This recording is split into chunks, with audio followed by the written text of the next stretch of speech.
ये डार्विन के विकासवाद के सिद्धांत के एकदम समांतर चल रहा है।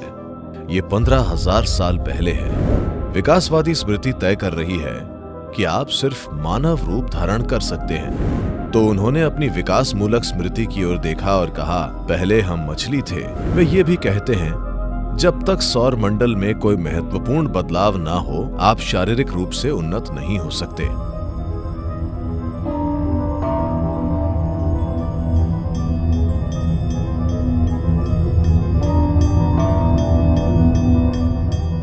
चार्ल्स डार्विन 152 साल पहले, वे 200 साल पहले जन्मे थे, पर जब वे 52 के थे, उन्होंने अपना विकासवादी सिद्धांत दिया।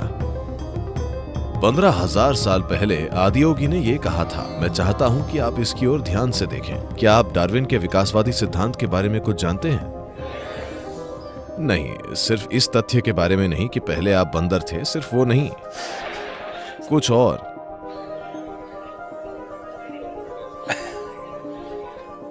वो ज्ञान अच्छा है, लेकिन आदियोगी ने कहा, इस ग्रह पर जीवन का पहला रूप पानी में था। खैर, आपने इस बारे में कई अलग अलग तरीकों से सुना होगा। लोगों ने आपको बताया होगा 9 अवतार हैं। हाँ? क्या आप मुझे बता सकते हैं ये 9 अवतार कौन से हैं? मत्स्य अवतार? नहीं, कूदिए मत। कूर्म अवतार? वराह? नहीं। नरसिम्हा? वामन? परशुराम? रामा? कृष्ण? बुद्ध? 9। अब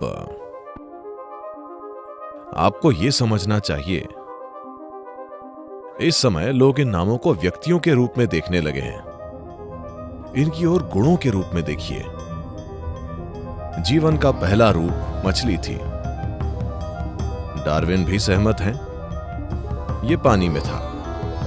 ग्रह पर दूसरा विकास जल थल दोनों पर रहने वाला जीवन था, कूर्म अवतार। आधा पानी में, जो जमीन पर विहार करने लगा। उसके बाद बीच में कई दूसरे प्राणी हैं, लेकिन दूसरा महत्वपूर्ण जीवन स्तनधारी जीवन है। स्तनधारियों में सबसे पहला सुअर है। आज भी आप देखेंगे, आपके पास राजस्थान में जंगली सुअर हैं।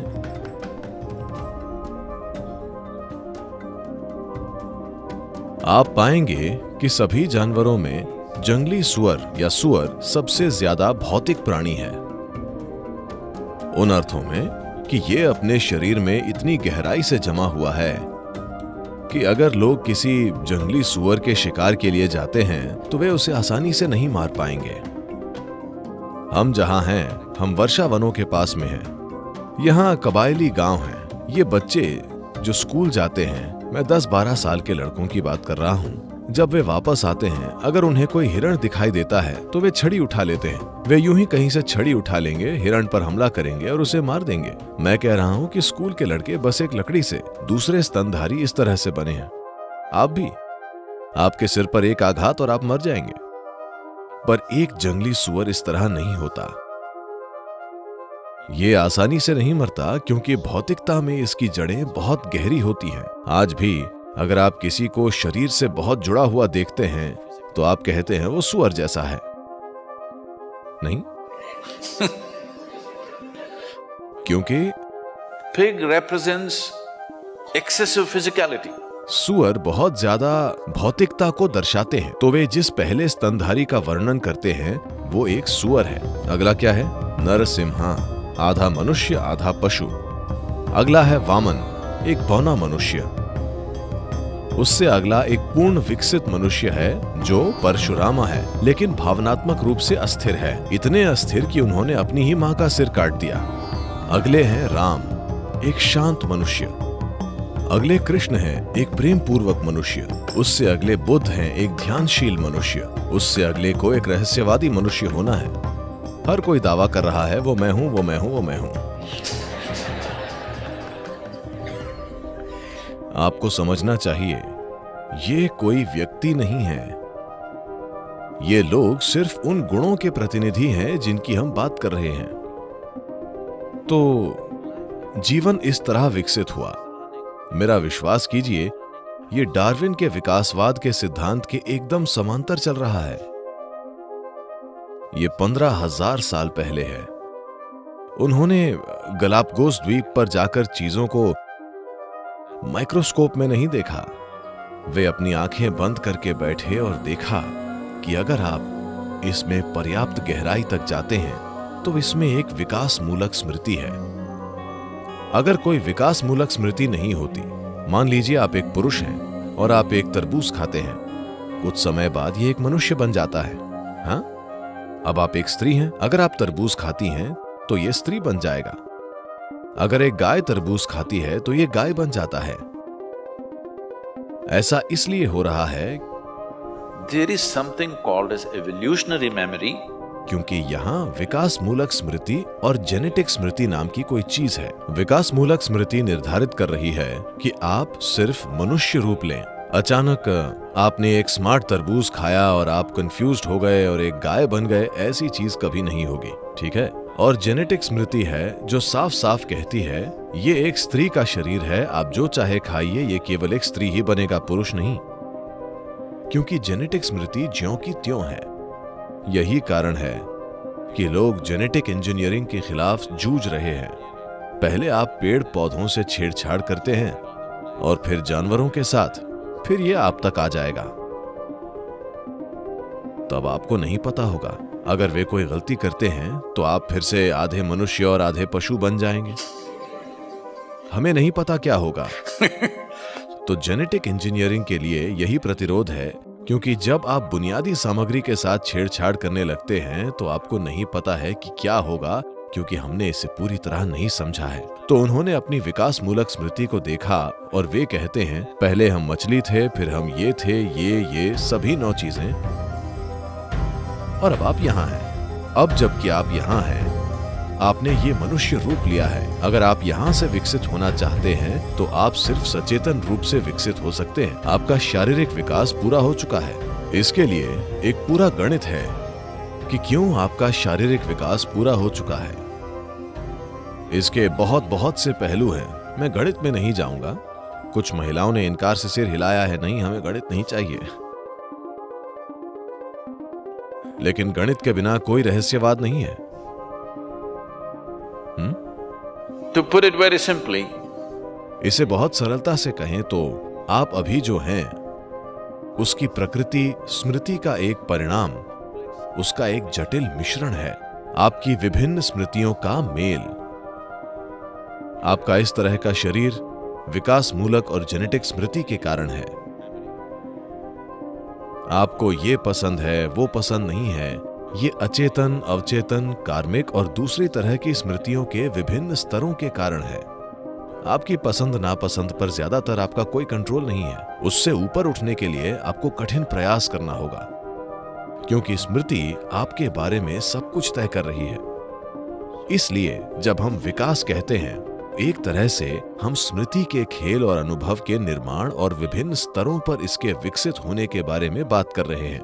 तो वे कह रहे हैं अगर आप प्रयास करने के इच्छुक हैं तो आप हर उस चीज के पार जा सकते हैं जो आपको सीमित करती है। सिर्फ यही चीज, आपका भौतिक शरीर ऐसे बना है कि ये अब और नहीं बदल सकता, क्योंकि इस सौर मंडल के साथ वे ये भी कहते हैं जब तक इस सौर प्रणाली में कोई महत्वपूर्ण बदलाव नहीं होता, आप शारीरिक रूप से विकसित नहीं हो सकते। उन्होंने स्वाभाविक रूप से पूछा, आपने इतना ज्यादा समझ लिया है पर हमारी बुद्धि संघर्ष कर रही है, क्या हम इसे थोड़ा और विकसित कर सकते हैं? उन्होंने कहा नहीं, एक अलग तरीके से। पर आज आधुनिक न्यूरोसाइंटिस्ट कह रहे हैं कि आपका दिमाग इस शरीर में पैदा होने वाली ऊर्जा का 20% इस्तेमाल करता है। हालांकि ये बस इतना सा है। माफ कीजिए, क्या मैं बहुत छोटा दिखा रहा हूं? ठीक है, हालांकि ये बस इतना सा है और ये वजन में हल्का है क्योंकि इसमें ज्यादातर हवा है। उसके बावजूद ये हमारे शरीर की 20% ऊर्जा खा जाता है। बाकी का शरीर इतना बड़ा बची हुई 80% का इस्तेमाल करता है। तो अगर आप अपनी बुद्धि को बढ़ाना चाहते हैं, अगर आप दिमाग का आकार बढ़ा देते हैं, तो उसके लिए जिस मात्रा में ऊर्जा की जरूरत होगी वो शरीर उपलब्ध नहीं करा सकता। इसलिए आप अपने दिमाग का आकार नहीं बढ़ा सकते। ऐसा करने का एक दूसरा तरीका है कि आप उसी आकार में ज्यादा न्यूरॉन या स्नायु भर दें। तब आपकी बुद्धि प्रकाशमान हो सकती है, लेकिन हर समय भारी मात्रा में क्रॉस कनेक्शन और भ्रम बने रहेंगे और आप बहुत ज्यादा बेचैन हो जाएंगे। हो सकता है आप में से कुछ के घरों में ऐसे बच्चे हों, वे बहुत बेचैन रहते हैं, वे बुद्धिमान हैं, पर वे हर जगह उधम मचाते हैं क्योंकि उनके दिमाग में बहुत ज्यादा न्यूरॉन्स भरे हुए हैं। अब तुरंत आप उन्हें डॉक्टर के पास लेकर जाते हैं, वे उन्हें 3 अक्षरों में से एक दे देंगे, ADD, ADY, XYZ, कुछ इसी तरह का, MNOP। नहीं, आपको दवाइयां शुरू नहीं करनी चाहिए। अगर आपके घर में इस तरह का कोई बच्चा है तो आपको समय लेना चाहिए। उन्हें प्रकृति के बीच सैर कराइए, उन्हें रेगिस्तान में 3 दिनों के ट्रैक पर ले जाइए, कहीं ले जाकर उन्हें तैराइए, उनका प्रकृति से सामना कराइए और भरपूर शारीरिक गतिविधियां कराइए। शरीर खुद को संभाल लेगा, ये मौजूद अतिरिक्त स्नायुओं को हटा देगा और अपने संतुलन पर लौट आएगा। अगर आप दवाइयां देते हैं तो आपको समझना चाहिए कि कोई भी दवाई जो आप लेते हैं उसमें किसी भी विशिष्ट स्थान पर जाने की बुद्धिमत्ता नहीं होती। ये हर जगह जाती है। वे दिमाग के किसी एक भाग को सुस्त नहीं कर सकती, बल्कि वे पूरे शरीर और पूरे दिमाग को सुस्त कर देगी। आप एक बच्चे का जीवन बहुत जल्दी नष्ट कर देंगे, सिर्फ इसीलिए कि कोई दवा देने के लिए बहुत उतावला है। खैर, तो उन्होंने इस आयाम की पेशकश की कि अगर आप प्रयास करने के इच्छुक हैं तो आप सभी सीमाओं के पार जा सकते हैं।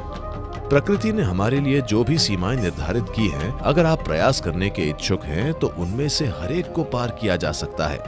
This is what Adiyogi conveyed to them. Adiyogi ने उनसे यही कहा और उसके बाद वे तरीके देने लगे कि वे अपनी वर्तमान सीमाओं के पार कैसे जाएं। लोग आज भी यही मानते हैं कि हम ऐसे ही हैं, है ना? हाँ, हम ऐसे ही हैं। नहीं नहीं नहीं, आप ऐसे नहीं हैं। दुर्भाग्य से आपने खुद को ऐसा बना लिया है। पर आप कई अलग अलग तरीकों से खुद को और ज्यादा से ज्यादा बना सकते हैं। क्या आपने देखा है, एक ही दिन में कभी आप शानदार होते हैं तो कभी भयानक होते हैं। हेलो, बहुत सारे भयानक लोग हैं।